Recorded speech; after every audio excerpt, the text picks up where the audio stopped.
तो जय हिंद साथियों, फिर से एक नई वीडियो में। पिछली वीडियो में हम आपको क्या पढ़ाए थे? पिरामिड पढ़ाए थे। पिरामिड में क्या जुड़ा था? नेफ्रॉन। ठीक है, हम इस वीडियो में नेफ्रॉन को आगे लेके चलने वाले हैं। ठीक है, तो आइए वीडियो को स्टार्ट करते हैं। देखिए, जो नेफ्रॉन होता है इसका चित्र कुछ इस प्रकार से होता है। ठीक है, एक मिनट देख लीजिए। आप देख लिया हम, उम्मीद है स्क्रीनशॉट लेके देखते रहिए। चलिए स्टार्ट करते हैं हम लोग। ठीक है, नेफ्रॉन में ऊपर दो छोटा छोटा कुछ बाल के आकार का कुछ निकला होता है। ठीक है, उसको क्या बोलते हैं जी? इसको बोलते हैं अभिवाही धमनिका। अभिवाही धमनिका, इसको इंग्लिश में बोलते हैं एफरेंट आर्टियोल। ठीक है, और इसको बोलते हैं इफरेंट आर्टियोल। ठीक है, ये इतना समझ में आया? देखिए, बोलता है कि प्रत्येक नेफ्रॉन का आरंभ एक प्याले जैसे रचना से होती है। देखिए, प्याला जैसा रचना बने, कटोरी खनी प्याले जैसी रचना से होती है। ठीक है, अब इसको प्याले जैसे रचना से इसका स्टार्ट हुआ है नेफ्रॉन का। इसके जो ये अंगूठिया बाल खनी घुंघरैला कुछ है दिख रहा है यहाँ पे, इसको बोलते हैं हम लोग ग्लोमेरुलस। इसको क्या बोलते हैं जी? इसका ग्लोमेरुलस बोलते हैं। ठीक है, ग्लोमेरुलस के बाद ये जो प्याले से आकार की जो संरचना दिखती है, इसको बोलते हैं हम लोग बोमेंस कैप्सूल। क्या बोलते हैं जी? बोमेंस कैप्सूल। बोमेंस कैप्सूल थोड़ा यहाँ पे मतलब यहाँ पे कुछ कुंडलित आकार का हो जाता है। नीचे बोमेंस कैप्सूल हल्का नीचे आने पे कुंडलित आकार का हो जाता है। फिर वो कुंडलित आकार को अगर हम लोग मतलब आगे बढ़ाते हैं तो आगे जाके इसको बोलते हैं हेनले का चाप। किसका चाप जी? इसको जो देखिए जहां से पतला हो गया ना, इसको हेनले का चाप बोलेंगे। ठीक है, देखिए यहाँ से नीचे जा रहा है ना, मतलब डिसेंडिंग लूप ऑफ हेनले बोलेंगे। इसको डिसेंडिंग लूप ऑफ हेनले, इसको असेंडिंग लूप ऑफ हेनले बोलेंगे। ठीक है, दोनों हम इंग्लिश हिंदी दोनों पढ़ा रहे हैं, आप दोनों पढ़िए। ठीक है, कोई दिक्कत नहीं है। और ये जो लूप ऑफ हेनले होता है, ये जाके मिलता है किसमें? Collecting duct. इसको बोलते हैं हम लोग संग्राहक नलिका। ये जाके मिलते हैं किसमें? कलेक्टिंग डक्ट में। ठीक है, ये जो कलेक्टिंग डक्ट में छोटे छोटे जो दिख रहा है आपको शाखा या ब्रांच, उसको हम लोग बोल सकते हैं। तो ये ब्रांच जो है ना, और सारे कलेक्टिंग डक्ट से जुड़ी होती है या फिर मिली होती है। इस प्रकार से जब मिल के आगे बढ़ता है तो इसको हम लोग कॉमन कलेक्टिंग डक्ट बोल सकते हैं। मतलब देखिए, कॉमन है दोनों में, एक और नेफ्रॉन का और इसका, दोनों के में मिल गया, दोनों के लिए कॉमन हो गया इसको, इसीलिए इसको कॉमन कलेक्टिंग डक्ट हम लोग बोल सकते हैं। ठीक है, जो कॉमन कलेक्टिंग डक्ट होता है ये आगे चल के मूत्रवाहिका से जुड़ा होता है। ठीक है, और यहीं पे सारे फिल्ट्रेशन हो जाते हैं इधर से। मतलब मेन जो होता है ना, नेफ्रॉन में जितना भी फिल्ट्रेशन होना होता है उसके बाद से जो होता है संग्राहक नलिका से कॉमन डक्ट होते हुए मूत्रवाहिका के द्वारा ये हमारा जितना भी होता है टॉयलेट जाके स्टोर कहाँ होता है जी? मूत्राशय में स्टोर हो जाता है। देखिए, जो ये नेफ्रॉन होते हैं ना, यहाँ पे हम यहाँ पे लिख रहे हैं। देखिए यहाँ पे ध्यान दीजिए, ये जो नेफ्रॉन होते हैं इसका संख्या कितना हो जाती है? 1 मिलियन। 1 मिलियन नेफ्रॉन होते हैं करीब करीब दोनों ब्रिक में मिला के। कितना होता है जी नेफ्रॉन? 1 मिलियन। तो कुछ यही था नेफ्रॉन के बारे में। ठीक है, आप लोग देख लीजिए एक बार, फिर से एक बार हम रिवाइज करा देते हैं। ठीक है, इसको बोलते हैं अभिवाही धमनिका, इसको अपवाही धमनिका। ठीक है, जो बाल की आकृति है। और जो ये घुंघरैला दिख रहा है इसको बोलते हैं ग्लोमेरुलस। इसको क्या बोलते हैं जी? ग्लोमेरुलस। ठीक है, उसके बाद से जो ये प्याले के आकार का दिख रहा है इसको बोलते हैं बोमेंस कैप्सूल। बोमेंस कैप्सूल नीचे आने पे पतला हो जाता है, उसको बोलते हैं लूप ऑफ हेनले। ठीक है, अरे देखिए ये घट रहा है ना, तो इसको डिसेंडिंग लूप ऑफ हेनले, जो उठ रहा है उसको असेंडिंग लूप ऑफ हेनले बोल देंगे। ठीक है, जो लूप ऑफ हेनले होता है वो जाके संग्राहक नलिका में खुल जाती है। ठीक है, इसको संग्राहक नलिका को कलेक्टिंग डक्ट बोलते हैं। क्या बोलते हैं जी? Collecting duct. जो ये कलेक्टिंग डक्ट होता है और भी संग्राहक नलिकाओं से जुड़ा होता है, जिस कारण ये दोनों के लिए कॉमन हो जाते हैं और इसको कॉमन कलेक्टिंग डक्ट भी हम लोग बोलते हैं। ठीक है, जो ये कॉमन कलेक्टिंग डक्ट होता है ये आगे चल के किससे? मूत्र वाहिका से जुड़ा होता है। मूत्र वाहिका आगे चल के नाशपाती के आकार का जो होता है मूत्राशय से जुड़ा होता है। मूत्राशय में जितना भी टॉयलेट होता है स्टोर होते हैं और वहां से समय समय पे वो रिलीज होता रहता है। ठीक है, तो कुछ इस प्रकार से हमारे किडनी का पूरा सिस्टम होता है। अब आइए, जो फिल्ट्रेशन होता है वो किस प्रकार से होता है? 3 चरणों में होता है फिल्ट्रेशन हमारा, तो उसको हम लोग थोड़ा सा देख लेंगे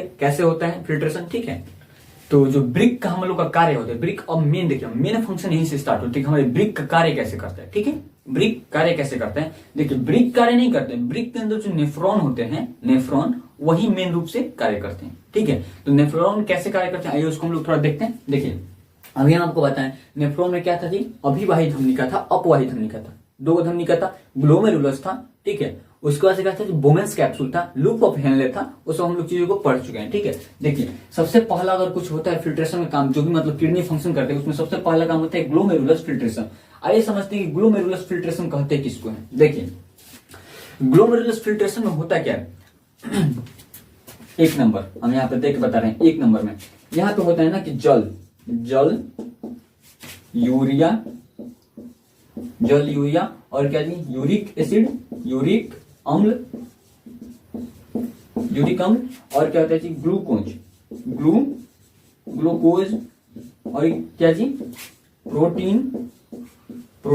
देखिए अभिवाही धमनिका के द्वारा, अभिवाही जो धमनिका थी हमारी, उसके द्वारा इतने सारे चीज, जल, यूरिया, यूरिक अम्ल, ग्लूकोज, प्रोटीन आदि किडनी से आते हैं, ठीक है। अभिवाही धमनिकाएं में ऊपर में ग्लोमेरुलस में कुछ फिल्ट्रेशन, मतलब चलनी जैसा, फिल्ट्रेशन समझते हैं, उसको छानता है, वहां पे चलनी जैसा कुछ होता है, ठीक है, उसको छान लेता है, और छान के जितना भी मतलब चीज होता है बढ़िया उसको रख लेता है, और जो मतलब वेस्ट मटेरियल होता है उसको आगे बढ़ने देता है, ठीक है।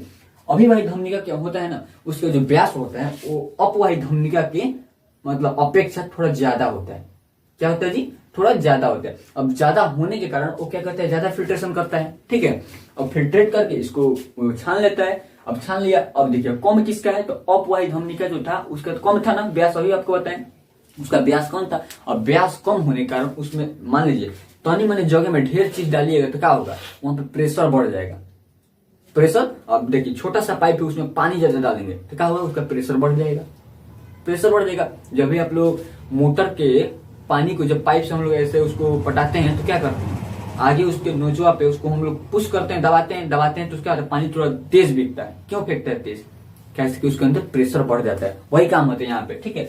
जो अपवाही जो धमनिका है, अपवाही उसमें पतला होता है, उसका व्यास ज्यादा होता नहीं है, जिस कारण उसमें प्रेशर बढ़ जाता है, ठीक है। अब देखिए ये सारे लोग का फिल्ट्रेशन हो जाता है, ठीक है। फिल्ट्रेट होने के बाद ये आगे की ओर बढ़ा दिया जाता है, ये ग्लोमेरुलस से आगे की ओर इसको बढ़ा दिया जाता है, ठीक है। जब ये आगे बढ़ेंगे ना तो वहां पे होगा ट्यूबुलर रीएब्जॉर्प्शन, ट्यूबुलर रीएब्जॉर्प्शन। देखिए यहाँ पे एब्जॉर्ब नहीं हुआ, यहाँ पे केवल फिल्ट्रेट किया गया। क्या हुआ जी, ग्लोमेरुलर फिल्ट्रेशन क्या हुआ, केवल देखिए वेस्ट मटेरियल और यूजफुल मटेरियल को सेपरेट किया गया, ठीक है, अलग अलग किया गया, अभी एब्जॉर्प्शन नहीं हुआ, ठीक है। इसको आगे बढ़ा दिया, जैसे ही ये आगे बढ़ता है यहाँ पे होता है ट्यूबुलर रीएब्जॉर्प्शन, ठीक है। ट्यूबुलर रीएब्जॉर्प्शन में क्या होता है ना कि जितने भी ग्लूकोज, पानी, प्रोटीन जितने भी होते हैं वहीं पे एब्जॉर्ब होता है। कहाँ पे एब्जॉर्ब होता है जी, ट्यूबुलर रीएब्जॉर्प्शन में एब्जॉर्ब हो जाते हैं, मतलब वहीं पे उसको अवशोषित कर लिया जाता है, यहाँ पे छोटे छोटे नलिकाओं के द्वारा, ठीक है। उसके बाद से ये जो एब्जॉर्ब कर लिया जाता है उसके बचे हुए भाग, अब देखिए पणिका तो विटामिन जितना था यहाँ पे एब्जॉर्ब हो गया कि नहीं। अब जितना भी वेस्ट मटेरियल बचे हैं उसको भेज दिया जाए कहाँ, ट्यूबुलर सीक्रेशन में, थर्ड स्टेज में आ गया। अब थर्ड स्टेज में बचा क्या है, वेस्ट मटेरियल बचा है। अब वही जो वेस्ट मटेरियल है ना उसको संग्राहक नलिका से होते हुए आगे बढ़ा दिया जाएगा। अब किससे मिले, संग्राहक नलिका भी बताए थे किससे मिली होती है, मूत्रवाहिका से। ये मूत्रवाहिका से मिलते हुए चल जाता है कहाँ, मूत्राशय में, और मूत्राशय में स्टोर होकर यही टॉयलेट के रूप में बन जाता है जो जितना भी वेस्ट मटेरियल होता है। तो समझ में आया कैसे नेफ्रॉन कार्य करते हैं, और उसके ये जो 3 स्टेज थे, ग्लोमेरुलस, ट्यूबुलर रीएब्जॉर्प्शन और ट्यूबुलर सीक्रेशन, कैसे काम हुआ, ठीक है। इसके बाद से 2 टॉपिक हम लोग का और है, एक है मूत्र की बनावट और एक है हीमोडायलिसिस, ठीक है। दोनों बहुत ही इंपॉर्टेंट टॉपिक है, इसको हम लोग नेक्स्ट वीडियो में देखेंगे, ठीक है। देखिए हम लोग यूट्यूब पे थोड़ा मेहनत से काम करते हैं, ठीक है। जितने भी क्लास 10वीं वाले में हमारे छात्र हैं, जितने भी लोग जुड़े हैं, उन लोग हम मतलब बढ़िया कंटेंट देख के पढ़ाना चाहते हैं, और पढ़ाते भी हैं लोग, जितना हो सकता है अंदर से उतना करते हैं लोग। देखिए अगर आपको इस वीडियो से थोड़ा सा ही फायदा हुआ हो, आपको लगता हो कि मेरा नॉलेज थोड़ा इंक्रीज हुआ है, तो आप अपने प्यार को जाहिर इस प्रकार से कर सकते हैं, एक लाइक और एक सब्सक्राइब करके, ठीक है। हमें भी खुशी मिलेगी अगर आप लाइक और सब्सक्राइब करते हैं। Thank you, that's all.